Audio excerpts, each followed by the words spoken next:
T-Bone is on the other side. T-Bone is on the other side. T-Bone, Prime Cuts, podcast on the other side. T-Bone, Prime Cuts, podcast on the other side. T-Bone, he sets a tone, originates, opinionates. T-Bone, musicality, originality. Any day of the week, Prime Cuts, podcast on the other side. T-Bone, Prime Cuts. The talk space where musicians matter. Welcome to T-Bone's Prime Cuts, episode 11. Today's guest is Ray Padgett. His writing has appeared in the New Yorker, Spin, Vice, and Mojo.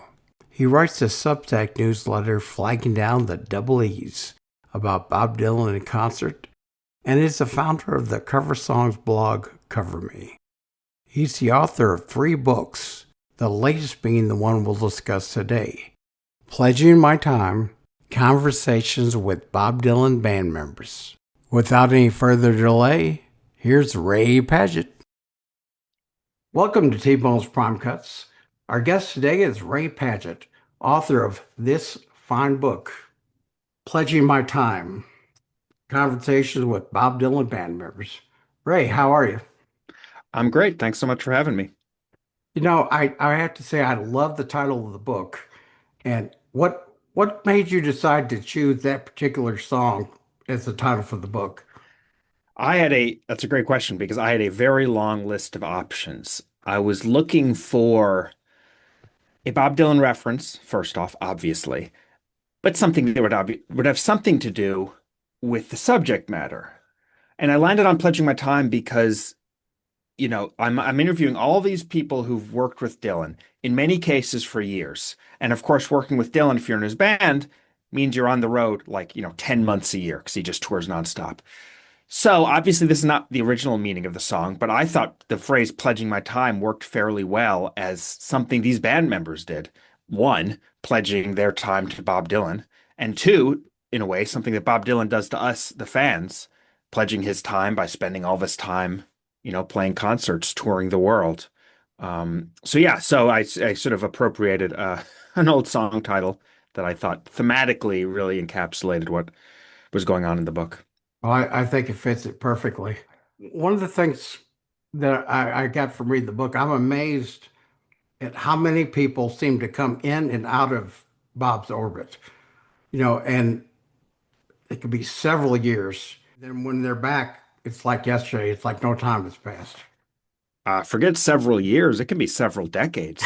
There's a couple people in the book. I think the record might be this guy named Alan Pasqua, who's not one of the bigger names, but he was in Bob Dylan's band for the entirety of 1978, which was a year Bob Dylan toured like a ton. He played over 100 shows.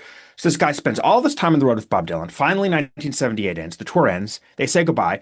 They don't talk to each other for, I'm doing the math here, over 30 years at all. Then one day, Bob Dylan calls him, or his person does, and says, "Hey, I'm recording this song, Murder Most Foul.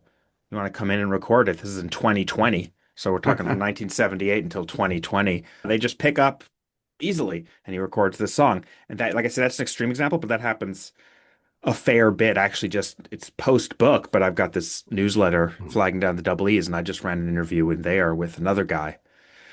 Similar story. He records with Dylan named Ira Ingber. He recorded with Dylan a bunch in the 80s.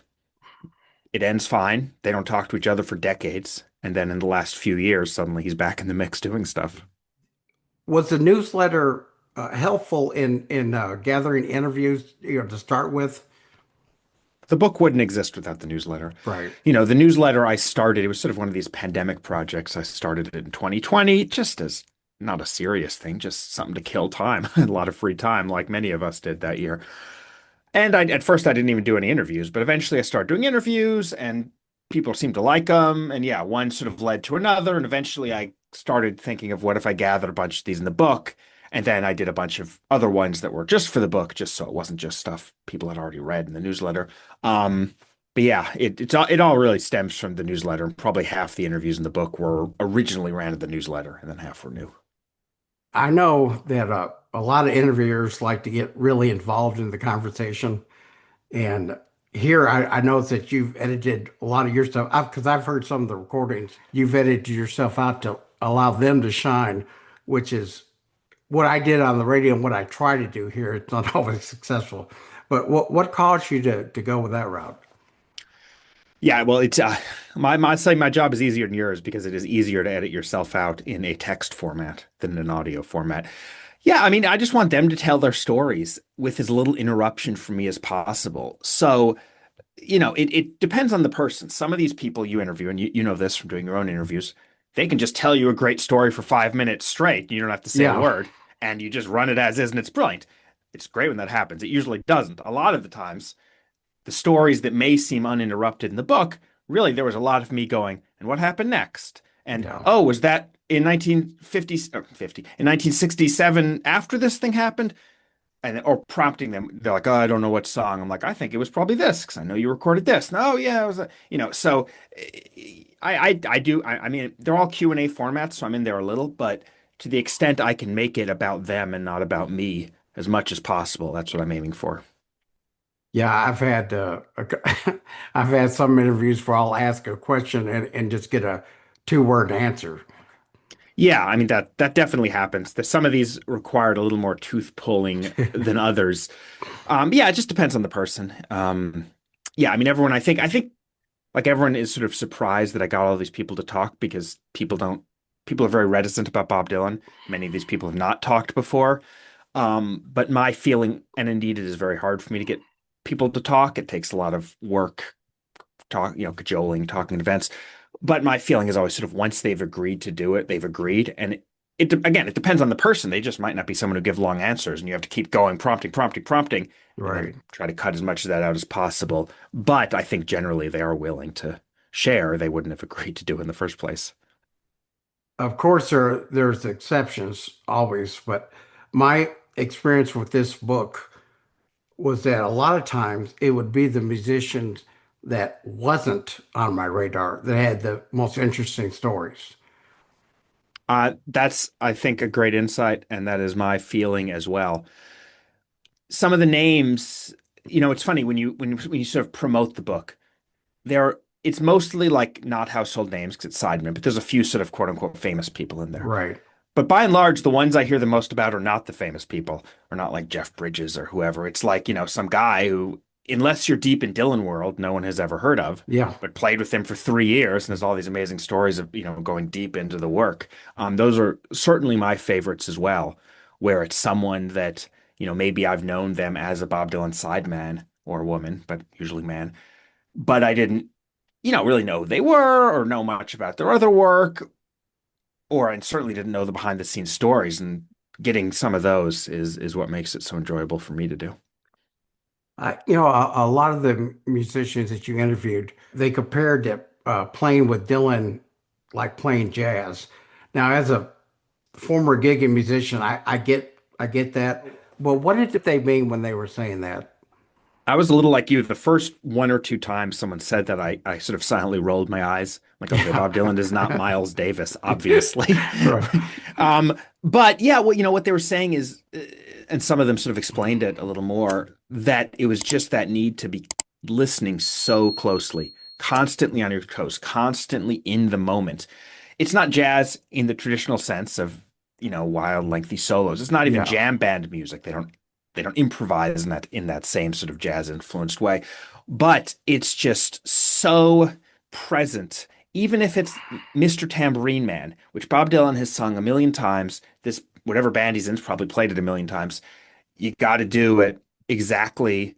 You got to do it a different way every single night. Like one Yeah. one very early interview I did that sort of is formative in my thinking about this was there was this guy, what drummer, in when was he, the 80s, from yeah, and he said there was an acoustic set, no drums, so he was standing on the side of the stage, smoking a cigarette, waiting for his term to go back on. Bob is playing Knocking on Heaven's Door, and he's really enjoying it. And he's sort of this drummer, he's standing there and he's thinking, this is really building. I think a nice like drum fill into the final chorus would be cool. So he kind of sneaks back on stage, Well, Bob's getting to the final chorus, and he sort of drum fills into the final chorus and drums on the final chorus. Big, big finish. Crowd goes wild. Bob looks back at him and smiles, gives him like a thumbs up. And so my follow-up question is, so that became the part, right? You did Right. that every night. That's where I think the story's going. He goes, no, I never did it again. I knew that as great it was in that moment, if it started seeming like a part I was doing, Bob Dylan was not going to be, he was not going to be happy. That was like an amazing one night only thing, but you can't just start then doing the same thing every night. So, that was, like I said, that was one of my first or second interviews. I had heard that. And that sort of thing comes up over and over again. And it relates to this idea of it being jazz-like. Now that it gets all garbled up in my mind because I read this a couple months ago. Was that Christopher Parker? I believe that I was think it Christopher was. Parker, yeah. Yeah. I noticed that though that Bob is well, as you just talked about, Bob is not formulaic at all. Constantly change things up. And as you pointed out before, I've heard you say, not just, from decades ago, years ago, sometimes from night to night. Did you find that ever being difficult for musicians, at least early on? Yes, I think it was very difficult for many, if not all of them. All of these, most, probably all, not, I'll say most of these people are coming in with a ton of experience, a lot of touring, a lot of studio work, worked with household names, everyone you can think of. But they all describe working with Dylan as different, and it's because of that level of focus. And it would be challenging. I mean, sometimes because it's both, you have to do something different every night. That's challenge number one. Challenge number two is there's not going to be a meeting afterwards where Bob Dylan's going to go, all right, on times they are changing. That solo, you should go to the minor fifth and blah blah. No, you're going to get no feedback. The most Yeah. feedback you'll maybe get is like he'll look over at you and smile, or he'll look over at you and look pissed off. Like that's about it. So yeah, I mean, I think it was stressful for all of them. By definition, I suppose most of the people I am speaking with feel like they succeeded, although not everyone. There's this guy Duke Robillard who I really appreciated him talking because he's someone who got fired. Yeah. He's someone he'd worked with Dylan on Time Out of Mind in the 90s. Everything all good, thumbs up. And again, like another one of these people doesn't talk to him for like 15 years. Finally gets hired to join the road band. At first, it goes great. Then all of a sudden, every time he's a guitarist, so every time he takes a solo, Dylan's like looking real pissed off at him, but not giving him any other feedback. And eventually and after a few weeks of that, I mean, did he jump or was he pushed? He says he quit. Bob Dylan was clearly pissed, so he sort of, Yeah. whatever. But anyway, it ends horribly. And that's sort of the flip side of this coin is it can go south. And I think it is tough for a lot of these guys. I'm glad you mentioned him because I actually had Duke on my list because big fan of his playing. I have maybe three or four of his albums. I saw him a couple times. One time with the Fabulous Thunderbirds. He's just with them for that one record.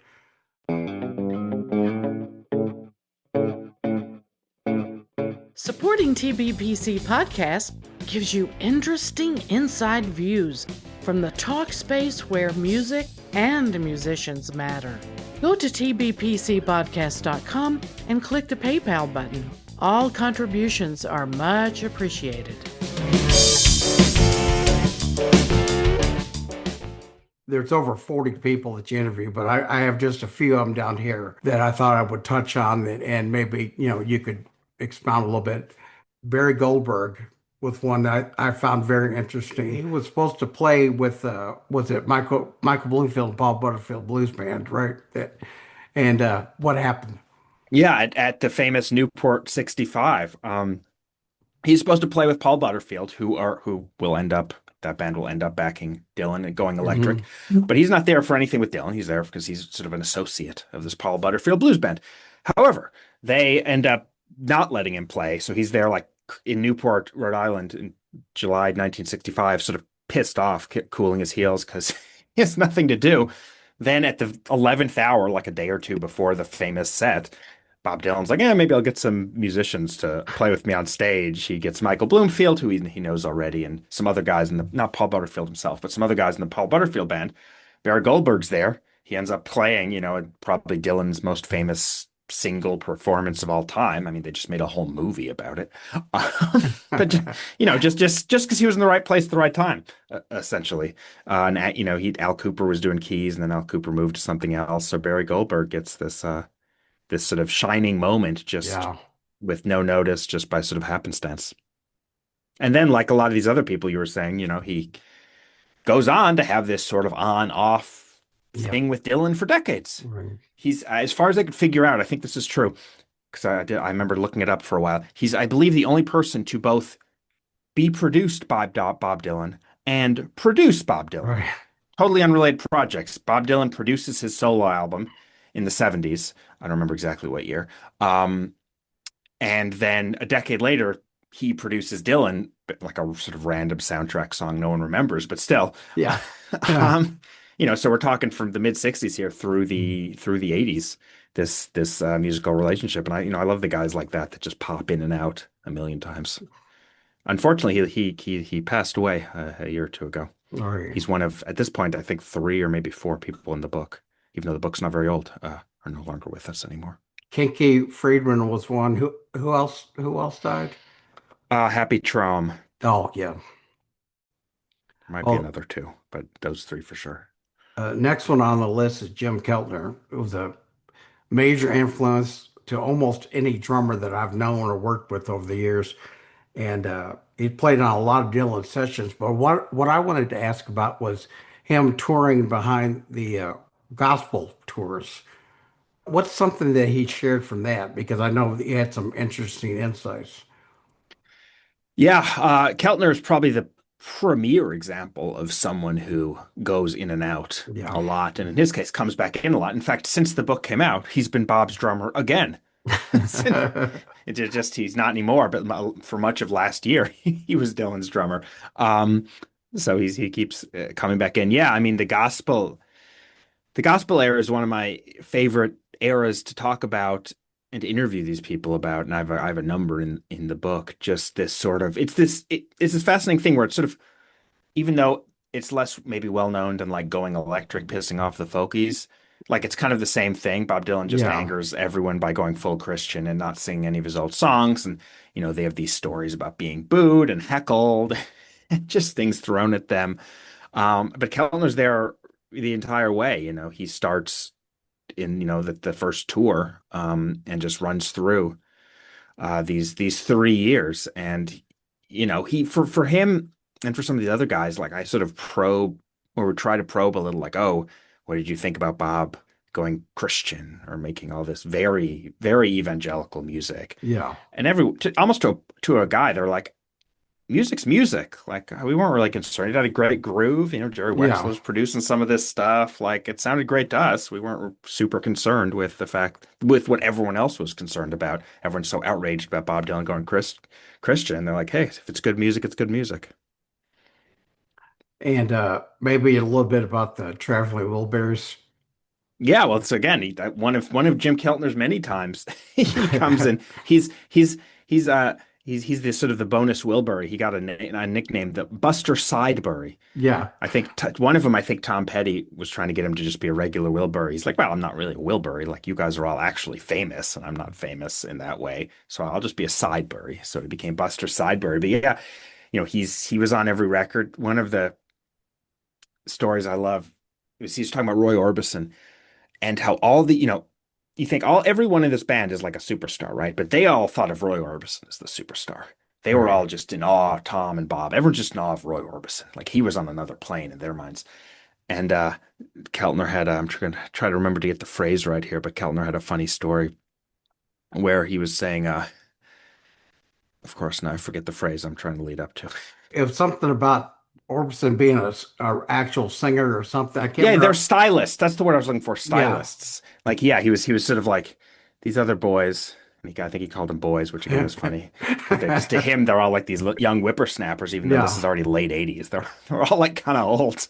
I was like, yeah, these are, I'm the real singer here. These other boys are stylists. It's funny about talking about the gospel stuff, because I just recently, actually, since purchasing the book, bought those 3 CDs. And I'd never heard, well, I'd heard of course, Serve Somebody and a couple other songs, but especially the first one is, what's that, Slow Train or Soul Train Coming Yeah. Here? Mm-hmm. That's a really good record. Yeah. I Yeah, really I mean, like the stuff. It's a great record. It's like one of his best of the 70s. it's funny with Dylan, he has these periods of controversy, right? That being a big one. Yeah. But it does feel like as the years go by, the music is almost always reappraised. Like they'll do these bootleg series, Yeah. big box sets every year or Right. two. And to some degree, I think the most interesting ones are the ones that are compiling a period where people thought he was crap. Which says this amazing one, Trouble No More, that's all this gospel stuff, and it's just like totally brilliant music. Or they did one for Self Portrait, which is the famous Rolling Stone review that starts, "What is this shit?"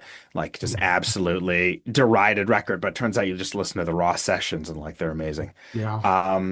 So it is funny, which is not to say that everything he has ever done has been genius. Lord knows it is not, but these periods that seem very divisive at the time are not even divisive. People just straight up don't like.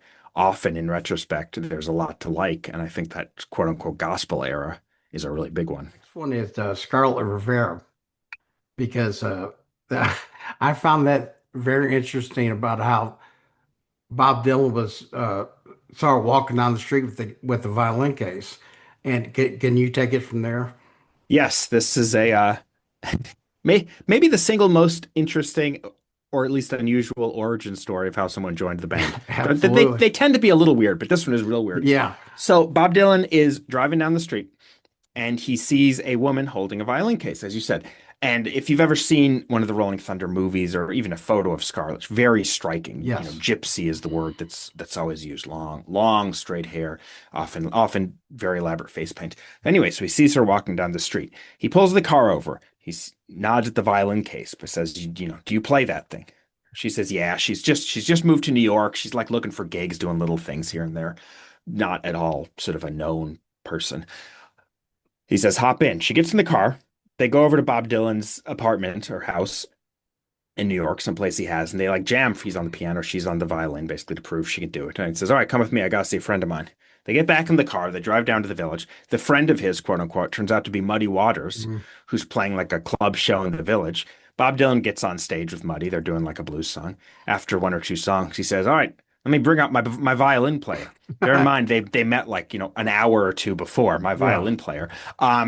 Suddenly Scarlett, there's someone amazingly enough got a photo. There's no recording, but someone got a photo of this. And you can see she's like off to the side of the stage, like tuning her violin, trying to play along with this Muddy Waters band. And then she, one thing leads to another. She is on Desire and joins, the Rolling Thunder Review, which many people think of as one of his greatest tours, and more importantly, her being sort of the most distinctive sound of that record and that tour, this gypsy violin all over everything, all just because she was walking along the street carrying her violin case one day. Next one is Stan Lynch. Speaking of his time with Dylan, he said, and I quote, that if there was ever a part of my life I could relive, that might be it. The rest of it, I'm cool. I'm glad I did it. That's one I would like to do again. And that is one of the well, they're all good chapters, but that one had such good stories in it. Stan Lynch, we were talking a few minutes ago about like, I was mentioning people who can just tell a great story in 5 minutes without any interruption, and I was thinking of Stan Lynch because he's just like he's such a character. If anyone doesn't know, he's a longtime drummer for Tom Petty and the Heartbreakers. Who's like one of the founding members, was with them for decades. Just a total rack on tour, a hilarious guy. But yeah, I mean, it was sort of interesting because obviously he's with Tom Petty and the Heartbreakers for, I don't know, 30 years, 25 years, whatever it is. Much, much, much longer than he was with Bob Dylan. He's with Bob Dylan for, if you add it all together, a little under a year, maybe, like a tiny fraction of his career as a superstar. But it just left such a mark on him. He has all these amazing stories and just, it's sort of, that quote you say really was interesting because like there must have been a million Tom Petty and the Heartbreakers things you might expect someone that he experienced. But this relatively brief period with Bob Dylan, sort of left such a mark on him that's he, as you say, he wants to relive it. You see over my shoulder here up on the wall. Yeah, there you go. Tell Frank that Sinatra. Yeah, tell that story. That's speaking of origin stories. That's sort of one. So Stan Lynch and the Heartbreakers are hired to be Bob Dylan's backing band. First, just for this sort of one-off thing at the first Farm Aid, subsequently for a couple of tours. Like the first day of rehearsing, they I think Bob knows Tom maybe, but he knows some of them, but he doesn't know anyone real well, and Stan's never met him before. Um, so they're Bob Dylan shows up late. It starts late. They're playing together for a while, and then Stan, at, 5 or 6 or something, says, "Hey, I gotta go." And he describes the rest of the band like looking at him like, "We're Bob Dylan. You can't just like peace out whenever you want. Like he's want to play. You gotta stay here." And Bob kind of walks up to him. And is like, "Where do you gotta be?" And Stan's like, now he's getting a little. He's like, I got tickets to see Frank Sinatra and Sammy Davis Jr. at the Greek. I gotta go." And Bob kind of pauses, and then says something like, "Frank and Sammy, I love those guys." And Stan had an extra ticket, so Bob tagged along, and that was like the first night. Bob pieced out of the rehearsal too, and they went to see Frank and Sammy at the Greek. And then the funny code of that story is, they're just sort of anonymous, but at a certain point, someone on Frank Sinatra's team notices Bob Dylan's in the audience, and word gets passed that after the show, come backstage and say hi to Frank. And Stan's like really excited. I mean, the invite wasn't directed to him, but he's there. He's like, "Oh man, I'm going to Frank Sinatra. I love that guy. This is amazing." So him and Bob go backstage, and they get all the way to like Frank Sinatra's stage door, and then Bob just goes, the hell with it," and then and he turns around and leaves instead of saying hi to Frank. And Stan's like, "No." The next one now, I'm not sure how you pronounce his first name. It's the singer-songwriter from Melbourne, Littlemore. Oh, it's Anthony Littlemore, yeah. Yeah. That's a quite interesting story too. Yeah, she's someone who came to me a very unusual way. I don't even think I put this in the book. Maybe I did. But at one point early on in the newsletter, this is one that sort of came out of the newsletter, though, and ended up being exclusive to the book. I sent out a survey, and some of it was like, "Where do you live? What age?" Demographic, just basics. But one of the questions was like, "Hey, who do you want me to interview?" Right. And half the people are like, "Bob Dylan," which is like, okay, helpful, thank you. But the most interesting one was someone wrote back and said, "You should interview me." I'm like, "What? Like who?" And I look at the name, I Google it, and it's all right, sure enough, sort of a singer-songwriter in Australia. Enough that I reached out and was like, "Hey," but I didn't see any obvious Bob Dylan connection. But I was like, I mean, she's not just some rando. She is a professional musician and has been for many years. So I email her. I'm like, so what, why should I interview? Anyway, it turns out she's never told it before, but she has this amazing story of being invited to open for Bob Dylan and Tom Petty and the Heartbreakers at this giant stadium in Australia, essentially on a lark. She was a fan who went to meet Bob. She told him she was a singer. He says, tell me the opening line to one of your songs. So she does, and then she thought this is like what sold her. She says, "Now you tell me the opening line to one of yours." And so he laughs, and I think he said, "There must be some way out of here." But anyway, so that was like all he knew about her, and so he still is like, "Hey, you should open up this show." And so in a couple of days, she's on a giant stadium opening up for Bob Dylan, Tom Petty, and the Heartbreakers, and all these other great stories. That was just like a total sort of fluke one that came in because she happened to be a subscriber to the newsletter. If you wouldn't mind telling about the autograph thing. He's left-handed. Yeah. She asked him to sign something, or she witnessed him signing something. I don't remember exactly, but the point is, he was signing left-handed. He is not left-handed. He's right-handed. And so she's like, "Why are you?" And so, which is why his signature often looks terrible. So she's like, "Why are you signing left-handed?" He's like, "So that they don't analyze my handwriting." Kind of like, what? But that's the sort of guy he is. Then Christopher Parker. He was the original drummer for the Never Ending Tour, and he came from Saturday Night Live along with G.E. Smith.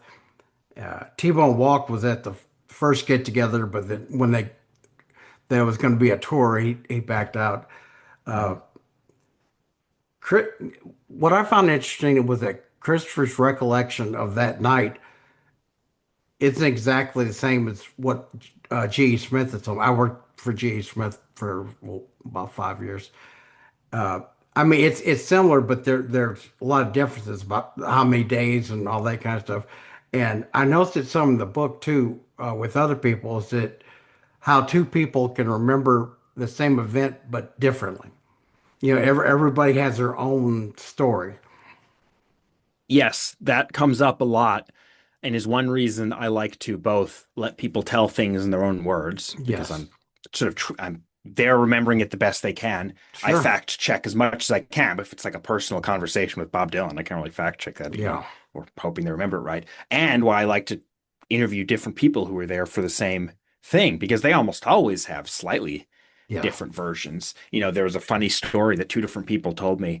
One, I believe, was Chris Parker, and the other was this guy Richard Fernandez, who was Bob Dylan's tour manager for a number of years. Hmm. Similar story, but with some slight differences. And it's like a funny story. It was about Bob Dylan, especially in that late 80s, early 90s era, was like he was wearing hoodies on stage and like beat up jeans and sunglasses, like really just trying to, hide as much as possible, even while being on stage. So for Halloween one year, um, like the whole band and I think a bunch of the crew, basically got the Bob Dylan outfit, and they all put on the same hoodie with the hood up and the Right. sunglasses and everything.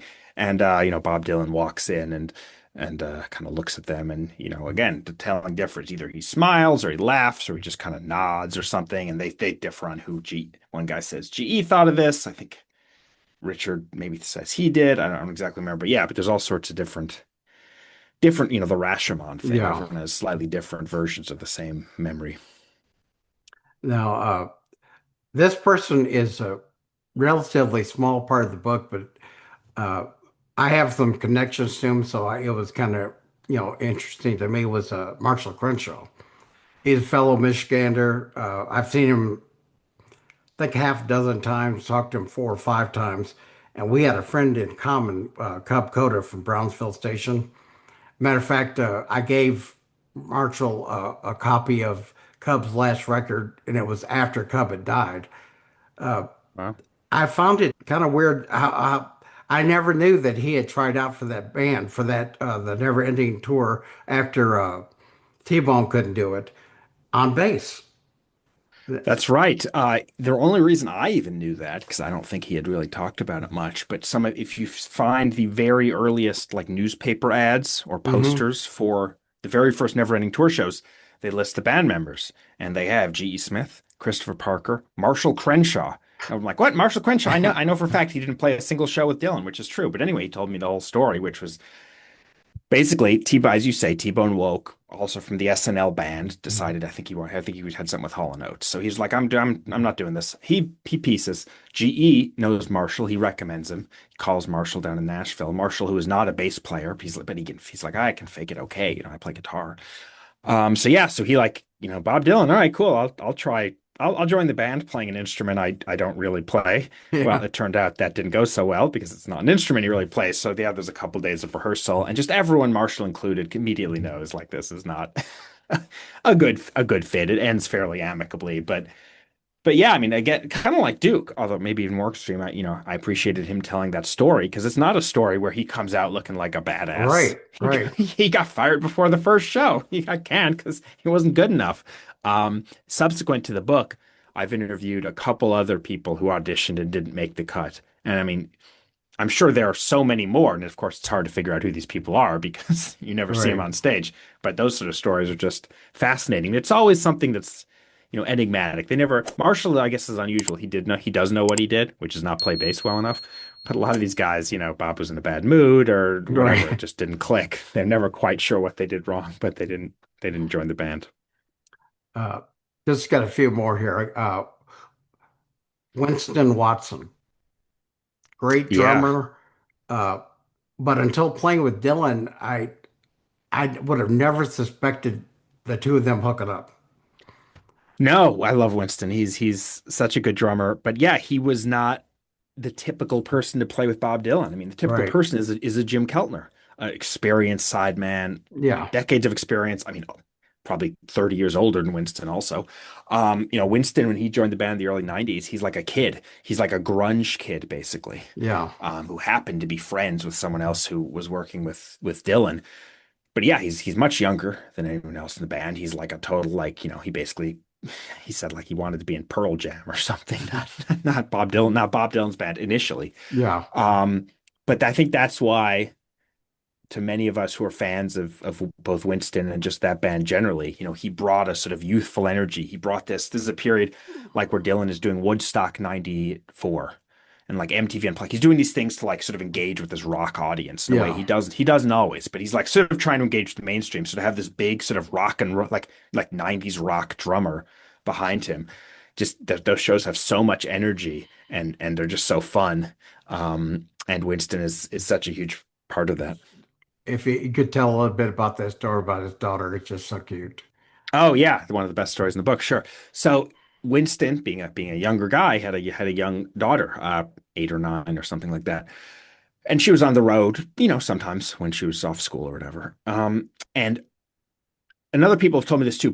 Kids really like Bob Dylan, and Bob Dylan really likes kids because they're the only people who don't treat him like Bob Dylan. Right. He's just like someone their dad works with, who seems nice. So they, he'd be chatting with her backstage or something. One day, the daughter's out there with Winston's wife at the time, and they can't find the daughter. They're looking everywhere. The crew gets involved. The show's getting delayed. Very worried. Finally, of course, no one wants to bother Bob Dylan with this, so no one is opening Bob Dylan. No one's checking with Bob Dylan. Finally, someone knocks on his dressing room, opens the door. There indeed is Bob Dylan and Winston's daughter. Winston's daughter is in the middle of telling him this very long and elaborate story, and Bob's like all ears. The show's getting delayed just because he's listening to this story. And Winston kind of hustles. Oh, geez, I'm sorry, Bob. Come on, Marcella. We got to do the show. All right. So that's then they're getting ready to go on stage. Standing by the side of the stage, Bob Dylan stops Winston, puts his hand on Winston's shoulder, and says, "We got to do something about that girl." Now Winston assumes he means his daughter, and he starts to apologize. I'll keep her away from you. I'm sorry. I know she was bothering you, blah, blah, blah. No, that's not what Bob Dylan means. It turns out Winston's daughter has been telling this long story about this thing that happened at her school, where a girl, a classmate of hers, had poured paint all over her new cowboy boots. And so she's, this is, of course, big drama if you're 8. So she's telling Bob Dylan this whole story. And so then Bob Dylan hears about this mean little girl at school. And he goes over to Winston and says, "We got to do something about that girl." That's great. You can help support this podcast by visiting tbpcpodcast.com/store and selecting an iconic T-Bones Prime Cuts mug. That website again is tbpcpodcast.com/store. I was happy to see this name in the book because I'm a huge Dickey Betts fan. He seemed surprised that Bob knew all the words to Ramblin' Man. Well, And I knew there were more people who had passed, by the way. That's another one. oh yeah, that's right, yeah. And he seemed rather, honored that he got name checked in Murder Most Foul. Yeah, I mean, Dickey Betts, as is widely known, is a real character. But yeah, he'd sat in with Bob a number of times. He lived down in Florida, so it was often when Bob was, playing shows in Florida. Sure. Over the years. They were friends, usually on some Dylan song, "Rainy Day Women" or whatever. Yeah, one day Bob's like, "Let's do Ramblin' Man," which of course is a song Dickey Betts wrote. And Dickey goes, "I can't do his accent; it's too thick." But he goes, "You don't know the words to Ramblin' Man." And Bob says something to the effect of, "Know the words? Like hell! I wish I'd wrote that song." Sure enough, he did know all the words. And yeah, and then this is in the 90s sometime, and then decades later, Bob Dylan does "Murder Most Foul," which of course is his like most acclaimed song in years and years and years. The second half of that song is shouting out various musicians and songs he likes. And unbeknownst to Dickey, until it comes out and people start calling him, one of the lines is, was it "Play Blue Sky, play Dickey Betts." And yeah, Dickey was just so touched by that. And so I mean, just you could tell in his voice. We sort of, I went chronologically, so we sort of talked to that near the end, and he was getting a little choked up just at sort of the honor of Bob Dylan name checking him in this, epic song. Last name I had was Benmont Tench. Great keyboard player for Tom Petty. Was another guy that seemed to come in and out of the band, sometimes years apart. He seemed to really enjoy his time with Bob, and whether it was playing on sessions or being in his backing band with the Heartbreakers on tour. Can you just share a little bit that you learned from him? Yeah, as you say, he's another guy that comes in and out. In his case, he does a lot in the 80s, primarily the Heartbreaker stuff, but also beyond what Stan did, he was like on some studio stuff just himself. And again, the 90s come, they don't see each other, don't talk to each other for many, many years until Rough and Rowdy Ways. He also is on Murder Most Foul. And, he was talking about just how, he's doing these tours, the Heartbreakers. And it was sort of freeing, he felt, to be. I mean, he's like he said, the Heartbreakers we're not Tom Petty's backing band, right? We were just a band, Tom Petty and the Heartbreakers. But with Bob Dylan, these are songs he's grown up with. They're not songs he's responsible for. He didn't help write them like he would have done even the big Petty, or not right, help create them, I should say. These are just like a Rolling Stone or something. And so I was talking to him, the Heartbreakers band is interesting because in a lot of ways that tour, specifically, especially the first one, like sounded kind of like the records. And he was like, if I'm playing like a Rolling Stone, I want to play like Hal Cooper. Yeah. Like that's how I learned to play keyboards or something. So he has that side of it, but then you also have the other extreme where, later on, Bob Dylan actually writes about him in Chronicles and mentions that Benmont was constantly bugging him to like play more obscure songs, like play deeper cuts, and Bob was sort of resistant to it. But later on, he sort of starts asking Benmont, like before they got on stage, like, what song do you want to do? And Benmont will name some song like Tomorrow's a Long Time or something that they've never played together. Maybe Dylan himself hasn't played in like 30 years. But they will just go out there, sometimes just him and Bob, sometimes with maybe Mike Campbell on guitar or something, but just like wing it and do these like amazing stripped down sort of improvisational versions that at most they maybe rehearsed once at sound check or didn't rehearse at all. And so he sort of really came to trust Benmont, as evidenced by the fact that then for Murder Most Foul and a few other songs, he brings him back all those years later. And then he's another one like Keltner, who since the book came out, has performed with Dylan again. He was at that big Farm Aid surprise 2 years ago. Okay, I just got one more thing to talk about, and this actually isn't in the book, but we've been lucky over the course of the last 2 or 3 months with Dylan performing songs he hasn't done in years and some that he's never performed. I was especially touched by his performance of Rick Nelson's Garden Party. I had to say Rick because I know it was Ricky, but by then it was Rick. In particular, the line, you see, you can't please everyone, so you got to please yourself, or as Bob would add to that, or try to. What do you think about all that's going on with him now? I think it's great. Yeah, I mean, I remember some people, I don't remember what the conclusion was, were trying to figure out if he'd ever sung a song with his own name in it before. But yeah, I mean, this, as we're talking here, he's right in the middle of his second run of this outlaw tour, the long-running Willie Nelson thing, but now 2 years in a row, Bob Dylan's on it. And just speculating as an outsider, I think the fact that these are not his crowds is freeing him up in a way. Yeah. He has been outside of these two outlaw tours. He's been on the Rough and Rowdy Ways tour, which is, of course, his latest album for I'm doing the math, almost 4 years. It's going to be 4 years because he just announced a bunch more dates yesterday.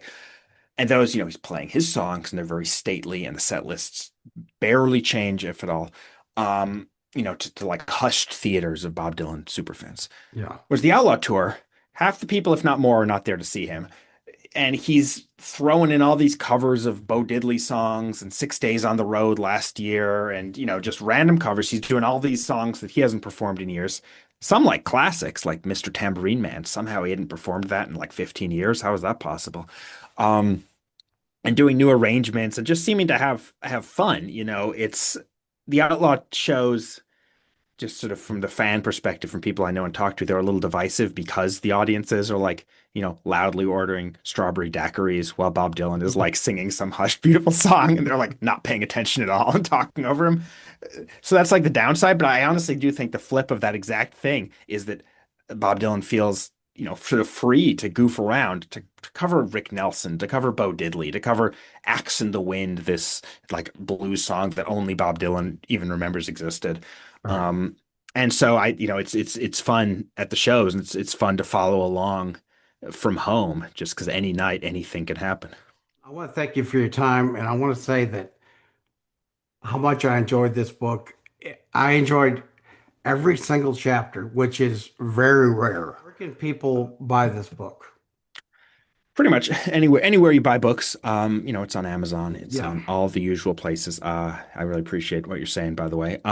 It's out there wherever you buy books. I believe it is currently available. And how can they hunt down your newsletter and get connected? Sure. The name of the newsletter is Flagging Down the Double E's, which is another Bob Dylan reference. That's a lyric from Takes a Train to Laugh. But if you go to flaggingdown.com, that's where you will find it. But I'm still doing interviews for the newsletter. Eventually, there will be a sequel book. But like you mentioned, G.E. Smith, I didn't interview him in time for the book. But Right. as you saw, I interviewed him, I don't know, 3 or 4 months ago. And I'm actually doing an interview with another big session guy in 2.5 hours. Oh, wow. So if you want to keep, reading that sort of stuff, flaggingdown.com. Is there any place where they can find you? Whether it be social media or website or anything? Yeah, I would just say I'm on Twitter. I guess they call it X now, in Blue Sky. Just Ray Padgett. It's a fairly esoteric name. You'll find me. Oh, thank you so much for doing this. I appreciate it. No, thanks, T-Bone. Thanks so much for having me on. It's been fun. I'd like to thank Ray Padgett for all his time today. And be sure to check out flaggingdown.com for his wonderful newsletter, Flagging Down the Double E's. For copies of this book, you can go to Amazon or pick it up anywhere good books are sold. If you're using Apple Podcasts, be sure to leave me a 5-star review. Or if you're watching on YouTube, please like, subscribe, share, and hit that notification bell. They really help the channel. Also, be sure to go to tbpcpodcast.com and click that PayPal button to donate. We'll see you next time.